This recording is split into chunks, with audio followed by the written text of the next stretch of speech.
Hello, everybody. Thank you so much for joining us today. You may not have met me. My name is Emily Dinning. I am the new events lead for Women in Racing. We are really excited to be introducing Maria Jeffers today, who will be hosting our seminar. Maria is a mental fitness coach specialising in the equine industry, and she will be helping us gain valuable insight into building our mental fitness. We will be recording the session, so I'm happy to send the session over to anyone afterwards. I would like to say a huge thank you to Maria on behalf of Women in Racing for this session, and we are really excited to learn from her on this panel. I'll now hand over to Maria. Thank you. Thank you so much, Emily. I'll just share my screen then so I can introduce myself.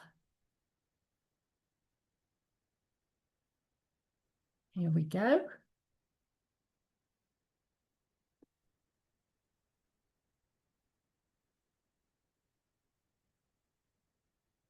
Okay, hopefully everyone can see that on the main screen. Okay, thank you very much.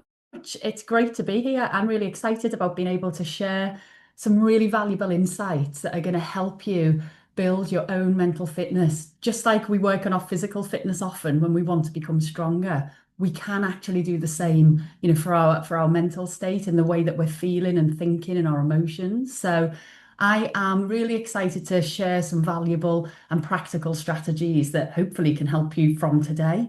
I'm very passionate about empowering women in business, women in leadership, women of all different levels in their role. And I'm also a passionate horse owner as well. I have had my own X-race horse for around 4 years, and my daughter's also a rider. So not only am I passionate about women feeling the best that they can in the workplace, but I've also got a real soft spot for horses, and I understand the pressures of just looking after one or two horses, never mind a whole race yard. So I feel like I've got an insight into quite a few different issues that come up in the racing world. So during this webinar, then I'm really going to make sure that I'm covering things that, the different issues that come up within racing, the expectations, the pressure. It can filter down in the culture. Just talking about sport in general, often there is that culture of winning. It's all about winning. That's what's important. But within any sport, we fail more than we win. And it's about actually celebrating the journey that we go on and how we can handle the different pressures and stresses that are put upon us. So I'm going to help you to use some tools and techniques that will be able to help you day to day. So you can really navigate uncertainties, maybe pressures that are coming your way, whatever role that you're in. It doesn't matter the level of role. It is about empowering you to be the best that you can be and feel safe and confident in your work. And it's about your mental well-being as well. It is just really mental fitness is all about feeling the best that we can. So a definition then, if I give you the raw definition of mental fitness, it is about your capacity to respond to life's challenges with a positive rather than a negative mindset. And the impact of this, it has an impact on our performance, our peace of mind, and the relationships that we have with each other. So really, when we improve our mental fitness, we have an impact on these three different areas. So we can improve our performance, we can actually improve our own mental well-being, and we can have, conflict happens within relationships, but it's whether we're having healthy conflict or whether it starts to become a real problem. So it can really improve our relationships and how we feel about conflict that inevitably can come up. So the model of mental fitness that I'm going to explain to you today and give you some practical tools for, it's really grounded in research. So there's different areas of psychology such as neuroscience, cognitive behavioral psychology, positive psychology, and performance science. These four different areas have been drawn upon to create this model of mental fitness that can be applied practically. So it's breakthrough research from someone called Shazad Shemaine, who is the head of a company called Positive Intelligence. And he's actually included hundreds of CEOs and their executive teams. There are world-class athletes that are included in this research, also Stanford students. And, in total, there's over 500,000 participants from over 50 different countries. So this really is a global model of mental fitness. It crosses boundaries. It crosses, all of us across the world. It's relevant. We all have a mindset that we all need to be nurturing and taking care of. So we can really feel that we do approach our challenges with a more solution-focused mindset. Now, the research itself, it's based upon something called factor analysis. And an example of this would be colours. You think about all the hundreds and thousands of different colours that we can generate. Well, actually, at the root of those colours are only three: red, yellow, and blue. And it is the same when it comes to our own mental fitness. At the root of our mental fitness, when this factor analysis research was undertaken, what was found that there are only three core muscles that are at the root of our mental fitness. And these are the saboteur interceptor. So I'm going to come on to exactly what saboteurs are. But basically, this means the ability to intercept our automatic thinking patterns. So that's the first core muscle. The second one would be the ability to just stop, to recognize that we've been overtaken by an automatic thinking pattern and stop. And the third muscle would be to choose a sage response. So we all have access to inner wisdom. It's there, we're born with it. Often we just don't access it. So it's about being able to, use a power such as being curious or being able to empathize with ourselves or with others, or also being able to take laser focused action and step into action, and focus on what's really required. So I mentioned the word saboteurs. This research really looked at 10 different automatic thinking patterns that we have. That's what they got to at the root cause. We all have different thoughts. We all experience our thoughts in slightly different ways. But at the root of our thoughts, there are 10 different patterns that we have. And these are negative thinking patterns. And these are generated in a different part of the brain from our sage powers. So our five sage powers are our inner wisdom. As I've mentioned, we've all got the capability of being curious, really trying to find out what's going on here, taking a different perspective. We're all able to look at what's really important. We can navigate ahead and think, right, is this something I'm going to be worrying about in 5 years' time? Or is it just an immediate problem now? So, that enables us to, again, gain a bit of perspective. We can also always choose to empathize with ourselves and have a kinder voice. We can be encouraging to ourselves rather than one of the saboteur voices would be more likely to be very self-critical. So rather than that, we do have the ability to empathize with ourselves and also put ourselves in the shoes of others and empathize with them. The other sage power is the ability to come up with different ideas. Often we close down different ideas. We think, no, that won't work. We've tried that, that won't work, but we don't really fully explore them. So we do all have the ability to start thinking out the box, and rather than trying to overly evaluate ideas, whether they will work or not, just get creative and throw in some ideas and see, actually, are there some different ways of doing this? Making it feel a bit more fun rather than resisting doing something different. And then that final sage power that I mentioned before is the power to take laser focused action. So, think about racing at its core. You've got jockeys on extremely fast, powerful horses that step into action. They really need to power up that sage of activate to be totally focused, totally in the moment, and take the courage and the bravery that's required. So it's really focusing on the positivity of these sage powers rather than going into certain situations that end up just feeling scary or overwhelming. We do have the option to tap into our sage. Now, I'm just going to explore the saboteurs a bit more. The master saboteur is the judge, and we all experience the judge in different ways. We often are very judgmental of ourselves. So you may make a mistake in work, and then instantly the judge will say, "Oh, you idiot. What did you do that for? Why have you done that?" So, it's almost immediately, it's like a reaction. You have a negative thought pattern that starts off, and it's usually the judge that starts it. Also, we can feel that way towards others. Maybe someone else makes a mistake, and inside our mind are thinking, "Oh, what? why have they done that? Or, instant, the judge jumps in and wants to criticize. Also, we can really judge our circumstances. So we can think that, oh, well, it wouldn't have happened if it wasn't for, name the circumstance. It could be the weather, it could be the traffic, it could be that you're late because of something. And our judge wants to really blame circumstances. So, in terms of our saboteurs, it's always the judge that starts our negative thinking pattern. And this really goes back, it does go back to evolution. We are hardwired to notice the negative more than the positive. It's a survival strategy. Our brain is looking for the danger. So again, sometimes just reminding yourself of this or even becoming more aware of it. Your brain is actually just doing its survival job. So when you're feeling scared or anxious, it is because you're trying to survive. That's at a real sort of biological level. It's about survival. Now, as well as the judge, we also each have one or two of these sneaky saboteurs.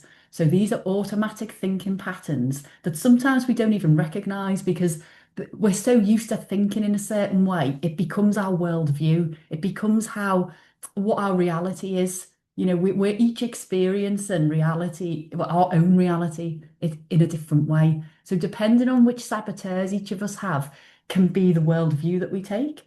So, for example, the thinking pattern of the controller would be someone that has thoughts as, right is right, wrong is wrong. If I'm not in control, it will all go wrong. I must be in charge. I maybe can't trust other people to be in charge. The hyperachiever will have a thought pattern that is almost saying to them, if you can't be the best, there's no point. What's the point in doing this if I can't win? Very much self-worth being attached to feeling that you can love yourself and accept yourself. It's on the achievement of things. So it can be very important for this type of thought pattern. Yeah, it can just really hold people back because people can end up stopping trying. It burns you out having that type of thought pattern. You never feel good enough. The restless will always think the grass is greener. So it's always about you're doing something over here, but oh, hang on, that looks interesting. Maybe we should be going over there. So it's the sort of scattered thinking pattern where it's almost having lots of tabs open on your computer, and they're all going at once. That's what the restless mindset is like. It's got a lot going on and can find it quite difficult to laser focus on one thing. The stickler thought pattern is all about perfection. It's about things having to be just so. Rules, really, you hear that saying, don't you, a stickler for the rules? Well, that mindset can really, again, be quite self-destructive because when you're just after perfection and that doesn't exist, that can generate a lot of negative emotions because you never feel satisfied. Nothing's ever good enough. The pleaser, this thinking pattern is all about trying to please other people and maybe forgetting yourself in the process. I think, women have all of these different saboteurs in different formats, one or two each. The pleaser can be quite prominent in many women because we've almost been brought up and society can put upon us the need for us to be in a caring role, so we become people pleasers, we become the good girl, and we grow up with that mindset. And we forget, well, actually, what pleases me? Because when you just please other people and forget yourself, a lot of resentment can end up growing and a lot of negative emotion. And actually, again, burnout can happen because you're saying yes to things that, if you're really honest with yourself, you'd prefer to maybe say no to. So it is good to really be aware if you've got the pleaser automatic thinking pattern because it can come across as just as if it is a good thing to have, but if it's working against you, it's overall, you're probably going to burn yourself out. Now, the hypervigilant mindset is a thinking pattern that's just, as it says, really, just hyper aware of any danger coming from anywhere. And that can actually be exhausting. If hypervigilant thinking pattern can have people not trust other people, they can feel suspicious of others' intentions, can feel like things are going to go wrong, may have a lot of the what if scenarios. Within the racing environment, I understand there's a whole plethora of different roles that you can hold. But if you're really at the hub of this and working as a trainer on a yard, as a groom, as a actual jockey, having the hypervigilant could be exhausting because there's so many things that can go wrong all the time. There's so many things out of your control. Um, so that can be quite tiring to recover from, having that thinking pattern. The avoider, really, that sort of thinking patterns, the avoider is my top saboteur, and it really just wants to have you feeling comfortable. So anything that feels like it can be stretching or out of the comfort zone can feel very threatening. The brain is sending the message of, oh no, we best not do that, because that might feel a bit scary, so let's not.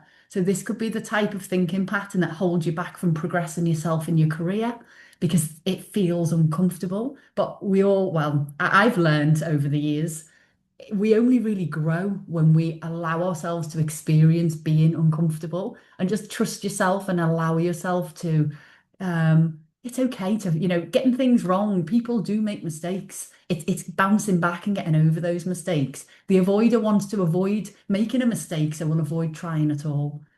Now, the victim saboteur, that sort of thinking pattern is very, it's poor me, or why does this always happen to me? It's that outlook that can actually bring everything down. Sometimes we can hear this even in our own responses to things when, you can say to someone, how you doing? And they're like, oh, I'm not bad. It almost sounds, it's such a natural way of thinking. You're responding to people with a bit of a victim tone. And all of these saboteurs, some saboteurs can sound worse than others, but they are all as damaging as each other. The hyperachiever is just as damaging as having a victim mindset. And the final one being the hyper rational. So this thinking pattern wants facts, figures, data. It's not interested in emotions. So it doesn't really do other people's emotions very well. And it often buries your own emotions as well. So if you're someone with a hyper rational thinking pattern, then you may well avoid experience and emotions. So because they're unnecessary, that thinking pattern thinks that emotions are a waste of time. We don't want to deal with that. So we sweep that under the rug. Again, you can see how that in the long term could lead to some issues and burnout. Now, if you're wondering yourselves, okay, I'm recognizing maybe some of the things I've mentioned there, and it resonates, one or two of those resonate. There is a short assessment that you can complete. It takes 5 to 7 minutes or so, and it's just a survey. So you just rate what you think of each statement, and it will come out with a profile for you. So you can see what your top two, three saboteurs are and really feel what resonates with you most. Which ones do you feel cause you the most problems? Because at the end of the day, these saboteurs are generating negative thoughts and negative feelings. So it would be interesting if you want. I think Emily was maybe going to pop this in the chat. And also, I will share the link for the saboteur assessment at the end of this webinar. So that's something that will enable you to really get an insight into each of the saboteurs, but mainly your top one or two that you see comes up regularly. It's your automatic way of thinking. You don't even recognize it as an issue for yourself that it could be holding you back because it's the way you're used to thinking. So it will break it down. If we just take a look at the stickler, as I mentioned, the need for order and organization just taken too far. Some of the characteristics are listed there. It can cause people to be really tense, irritable, opinionated, quite sarcastic sometimes. These people with this thinking pattern can work overtime to make up for other sloppiness and laziness, but they're highly sensitive to criticism themselves. So the sort of thoughts that will be generated by the stickler are, right is right and wrong is wrong. I know the right way to do something. If you can't do it perfectly, don't do it at all. Others, they too often have lax standards. And I hate mistakes. And you can just see how damaging some of these thoughts are. If you're being fed these thoughts by your brain, you can see how in the end it would stop you trying altogether. So it has the actual opposite effect. So the saboteurs and our sage, which I'm going to come on to and explain a bit more about, but they live in totally different regions of our brain. The saboteurs tend to be on the left-hand regions of the brain, so part of the brainstem, the limbic system, and different regions of the left brain. Whereas our sage, which is where our empathy circuitry is, they're on the right-hand side of our brain. So It is almost like thinking we have two different brains in our head. We have two different sides, and it's which one we want to be accessing most. We need both. We need to function as one brain. There's definitely a reason why we have saboteurs. As I say, it's all about survival. But often we don't need, a lot of the challenges we have don't need our survival in that way. We need to be using our sage. Um, so, a lot of people will say, I need my saboteurs though, because I'll get lazy. If I don't have my stickler telling me that that needs to be just so, I might get sloppy and lazy. And the truth is that the saboteurs really, they're just going to generate negative feelings for you. So you're just going to end up feeling stressed and anxious. Some saboteurs will have people feeling shame and insecurity. So there's a whole different world of negative emotions that you open yourself up to, rather than being able to motivate yourself with positive emotions, getting creative, getting passionate, and really thinking about why am I doing this? What's my purpose with this? I said, it's really connecting back to, yeah, you as a person and who you've always been. So the saboteurs, they often do generate success, but they're not going to have you feeling very satisfied or happy because there's always something else that you could be doing or did wrong, or the judgment's always there. Where your sage will generate your highest level of success and actually sustained happiness as well. So it does seem that if we can tap into more of the right hand regions of our brain, we're going to be able to experience more of this in our day to day.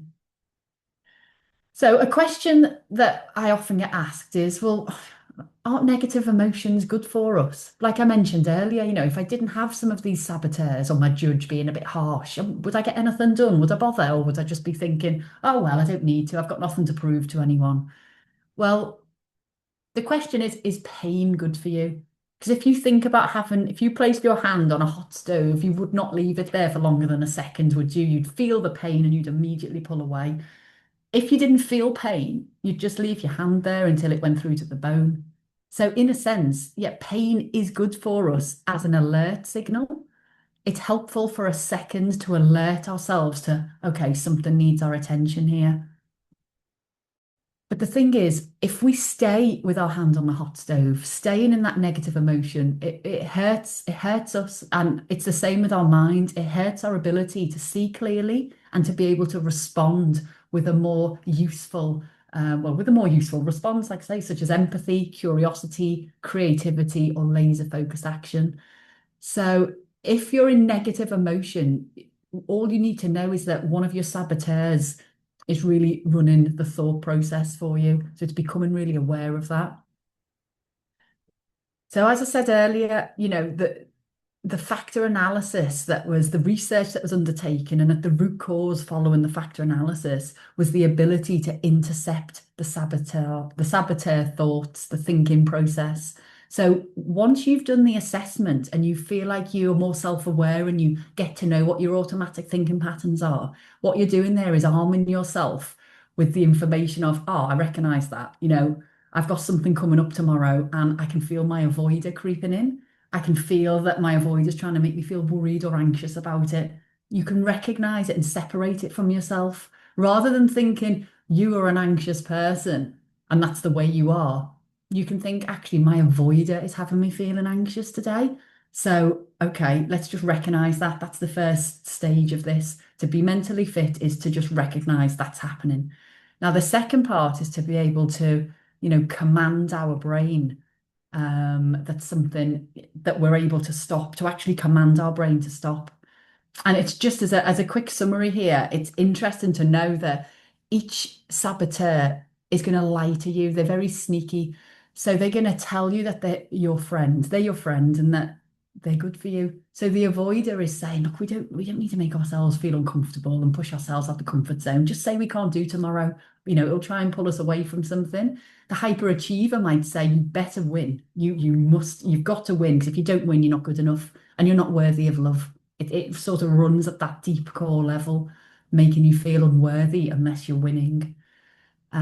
So what ends up happening is, in the long run, the saboteur will generate the exact opposite of what it promises. It promises a short-term fix for you, but in the long term, it's going to sabotage the things that ideally you want to work towards.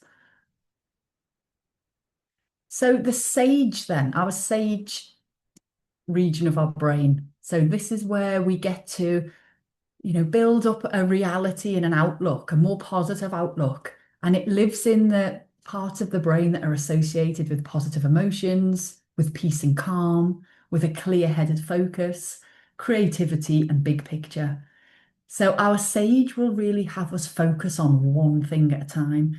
I think women especially, we often have been praised for multitasking, and we often say it about ourselves, don't we? Oh, I'm great having loads of plates spinning. We've got things going on with family, work. We do have a lot going on.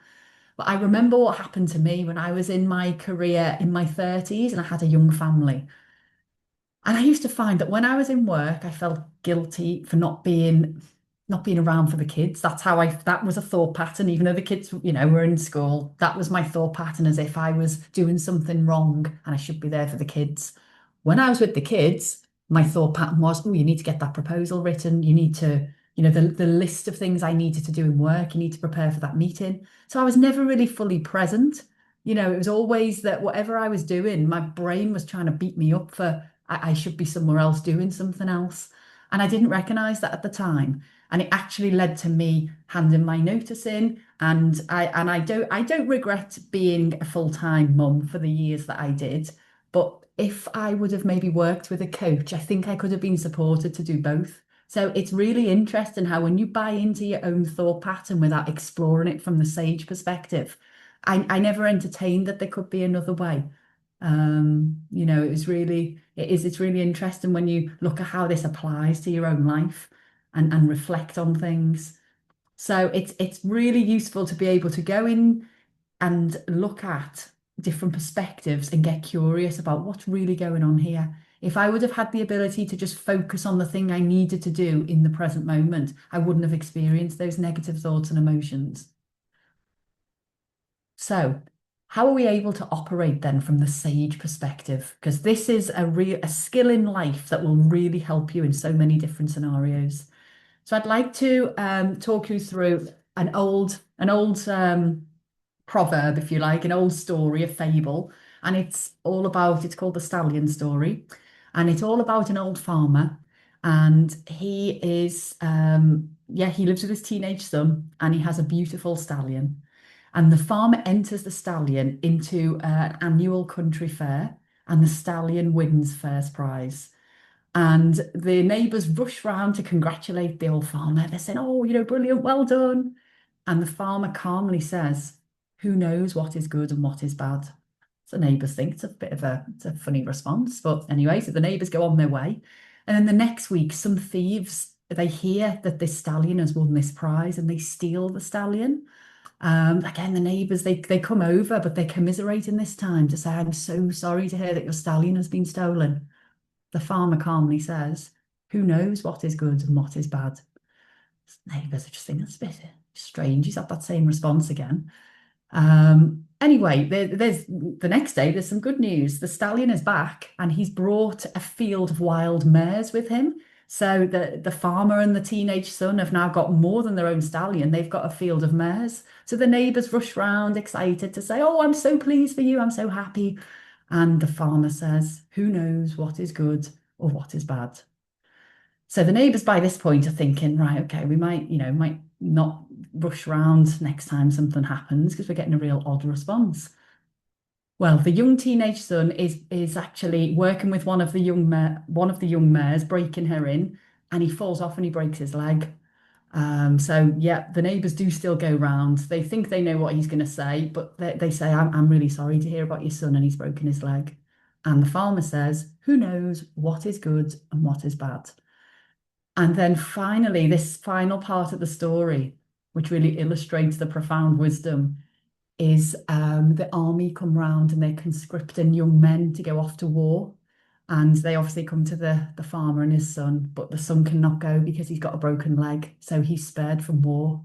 The neighbours don't bother to go round this time because they know that the old farmer will say, "Who knows what is good and what is bad?" And there is just so much profound wisdom in this. Our judge and our saboteurs will label things up instantly as a good or a bad thing. And sometimes it's only after a bit of passage of time when you look back and you think, actually, if it hadn't have been for that thing, maybe this wouldn't have happened or this opportunity wouldn't have, opened up. So the sage perspective really is about, it's really about believing that every outcome or circumstance can be turned into a gift and an opportunity. And that is something that can be really useful with our day-to-day challenges. It really is about thinking, what can I learn from this experience? Even if it goes wrong, even if I make a mistake, will there be an opportunity there? Or it might even be that it protects me from something in the future that happens. It prepares me for an even bigger challenge that I would have failed if I hadn't failed on this smaller challenge. So there's so many different ways you can look at it. But every outcome or circumstance can be turned into a gift and an opportunity. It does take a shift in mindset to see things this way. So what I'm going to introduce you to now is a little practical thing we can all do together. And this is really going to help us to awaken our right side of our brain. This is going to ground us and just let's see if we feel any different after. So there's many different ways that we can do these PQ reps. But I'm going to invite you to close your eyes and I'm going to do the same. And just for a moment, just focus on your breath, just the simple in and out of your breath. Just allow any thoughts to pass by. So we're not thinking at all at the moment. We're just going to focus on our breath. And then just take two of your fingers and just rub them against each other. Just feeling the ridges on the fingertips. Just exquisitely focus on the different ridges that you can feel. Just allow any thoughts to pass by. Just feel the fingertips.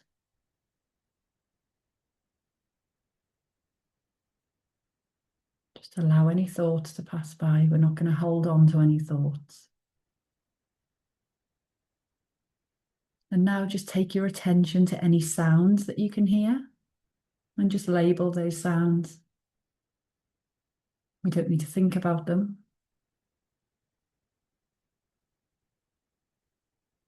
Okay, and when you feel ready, you can open your eyes again. And that is the simplicity of what we need to do to quieten down our saboteur brain and to awaken our sage brain. It gets us present in the moment and focusing on one of our senses. There's multiple ways that we can do it, focusing on different senses. And there's different durations in time that we can do it. If you think of a 10-second PQ rep almost being like if you had a dumbbell and you did one rep, if you were to do 10 minutes of this, you really feel quite different once you open your eyes. You can actually do these PQ reps with eyes open and focus on a visual and really look at the detail of a visual, whatever it is you're staring at, really notice things. The key here is we're not thinking about it. We're not analysing it. We're not thinking about it. We're not allowing our mind to go back and think about something that happened yesterday or last week. We're not going forward or worrying about something that's going to happen in a couple of hours' time or tomorrow. We're just in the moment. And this is the way that we build up mental muscle. So the simplicity of the operating system, it really is, if you're feeling in negative emotions, stop and know that you're in saboteur mode. Do some PQ reps like we've just done. For as little as 10 or 20 seconds, it will just break the automatic thinking pattern and it will activate the sage. And then you can assume the sage perspective. Whatever it is the challenge that you're facing, you can choose to see that this challenge could be useful for something in the future. It could be preparing you for something in the future. It could actually even be converted into a gift or an opportunity. And then decide, well, which of the sage powers, like empathy, curiosity, creativity, or a calm, clear-headed focus, which one is going to be most useful in the scenario? Because it's almost like thinking about your mindset like a toolkit. You might need a hammer to knock a nail in the wall, but if you needed to be able to paint the wall, you wouldn't use a hammer, you'd get your paintbrush out. And it's the same with our sage powers. We have access to these different responses or different things that we can use. And it's about, which one's going to be most useful here? So, the question is it really possible to just shift from saboteur to sage, even in tough challenges? Well, the answer is yes, but it does depend on the speed and the depth of the shift and the mental muscle that you have. Because obviously, just from doing that short exercise together that we've just done, that doesn't mean we're all suddenly really mentally fit. It does take practice. And just like going to the gym, you would build your muscle up over weeks, over months. And it's the same with your mental muscle. Today I've hopefully given you some insight into the way that the brain is working both for and against you. But really, when we're looking at change with ourselves and the way we experience things, it takes practice. It takes more than insight. It takes us to have a little amount of time a day that we dedicate to giving our brain that rest from thinking and allowing us to just focus on one of our senses.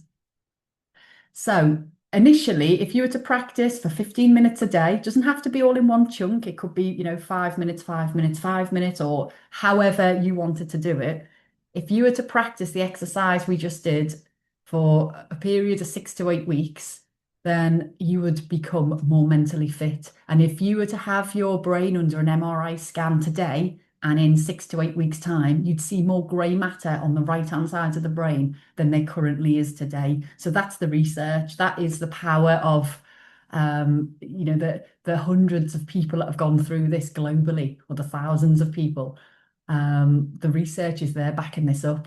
The problem being, the judge and our saboteurs will try their best to derail any practice that you want to do. So you might think, brilliant, yeah, I'm going to do this every day, 15 minutes.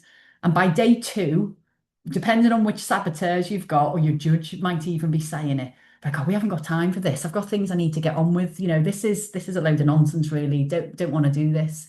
And our saboteurs actually derail us. So what I do is I work as a coach individually, or I can do small groups, and I offer a program that gives you some accountability. I take you through a week by week program of how you can really start to embed this practice into your day, and a way of increasing your mental fitness. As I say, just in exactly the same way as you'd work on your physical fitness. This is it's a workout for the mind, but it has lifelong, profound impact on the reality that you experience. So if anyone would like to complete the saboteur assessment, I think it's been shared in the chat, but also please do take a note of this link here. So it's www.positiveintelligence.com/saboteurs/. You can connect with me for any feedback. There would be a report that's emailed to you, but if you wanted some more individual feedback, then I'd be happy to offer that. I'm on LinkedIn, so you can connect with me there, send me an email, and I'm also on Instagram. My page on Instagram is very much focused around supporting horse owners who experience stress and anxiety. LinkedIn is more about my work that I do corporately and with people within different roles and organizations. But I thank you very, very much. I hope that has been enlightening, useful, any light bulb moments. Any questions, I'm more than happy to take. I don't know, Emily, if you wanted to join and see if there's any questions come through on chat, I'm happy to answer them. Thank you so much for such an insightful session. Oh, no, you're welcome. I'm just checking I'm in time. I'm thinking, what time is it? Yeah, is that about right? Perfect. Did anyone have any questions they wanted to pop into the chat for Maria? I can. Should I leave this screen up, Emily, just so people could maybe take a note of that? Or do you want me to stop sharing? Absolutely. No, you're more than welcome to leave that. That's no problem at all.